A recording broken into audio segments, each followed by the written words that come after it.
What are the distance limits of bitwise nexus? How far can you go until the game completely freaks out? Well, in this video, we're going to find out. So, the default world size is 128 cubed, meaning you can travel on any axis from 0 to 127, and you can also modify the world size. But how far can you go only with modifying the world size? By reducing the other size to the minimum, you can get to 4 by 32 by 8,388,608, but that's still pretty small compared to what will be shown later.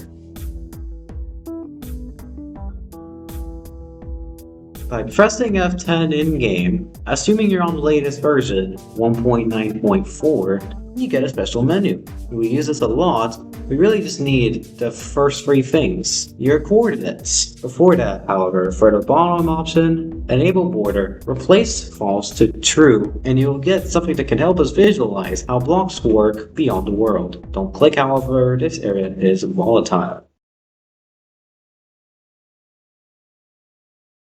For now, we're only going to be at the positive x-axis to keep things simple. There will be other axes later on though. Going all the way from the spawn point to x of 2 to the power of 27. Nothing seems to be off until... what? Why does this happen? Well, seeing how textures are 16 by 16, and that you can only store the maximum signed 32-bit integer limit of pixels until things break, this makes sense.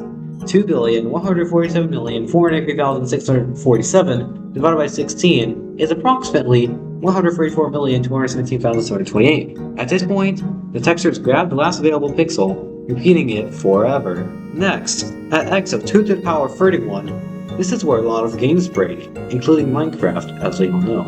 If you look at the blocks, you get the highlight texture. Ever since this number, the texture gets stretched infinitely, and blocks don't really work how blocks should work. Then, at 10 billion, this limit is arbitrary, but at this point, the coordinate where you've been far at goes from regular to E notation. Then, at 2 to the 50th power, you can no longer move further on an axis. Beforehand, you can only move via flight, although you can still move if you go diagonally, that gets limited at 2 to the 51st power instead, as I've discovered later on. After this point, not much happens. You can go pretty much as far as you want. A quintillion, septillion, heck, even a decillion. This is the part where my mind gets blown. What happens if you type in infinity? Does it A. completely crash the game, B. shows nothing, or C. everything works fine? If you said A or B, but that's what I thought would happen. But take a look at yourself.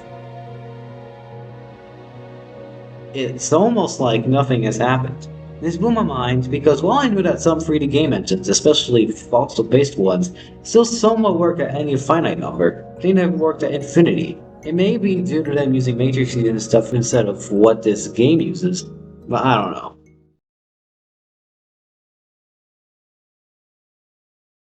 Now it's time to go on both axes. We're still going to do positive axis for now, as the negatives can be pretty trippy. If we go to x or z 2 to the 27th power, you get this. This makes sense as you grab the last available pixel, repeating it forever as I said earlier. Going to x to the 2 to the 31st power. This one can be pretty trippy at first due to being all gray, but the highlight texture breaks and goes forever from this point on, making the floor appear white. And then the same stuff from earlier applies here too. Nothing changes since this point. But now, it's time for the negatives. Unlike the positive axis, things happen immediately, as soon as your axes go negative. Case in point, looking up at the sky reveals this. I'm still not sure what to call this, but this seems to be inverted faces. Going up or away from the border makes the faces go up, so they have to be connected to the blocks in a way. But that aside, there's other things to look at, like the ground. Depending on whether you're at the negative x or z axis, or both, the textures are broken in a way or another. Even the highlight texture is.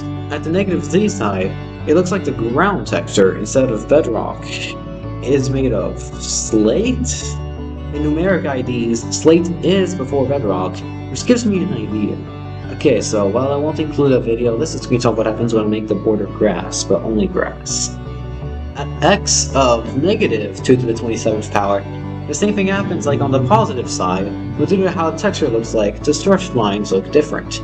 If you combine this with a negative z-axis, it looks different again. At x to the power of negative 2 to the 31, well, it's the same if the x is positive, but the inverted faces persist.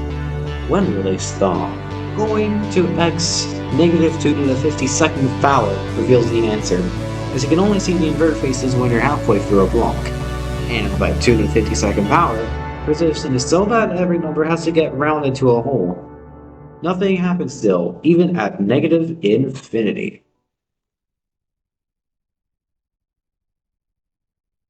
Did you notice anything so far? Even at these huge distances, the sun and everything with light and fog seems to work just fine. Seems like that's separated from the world.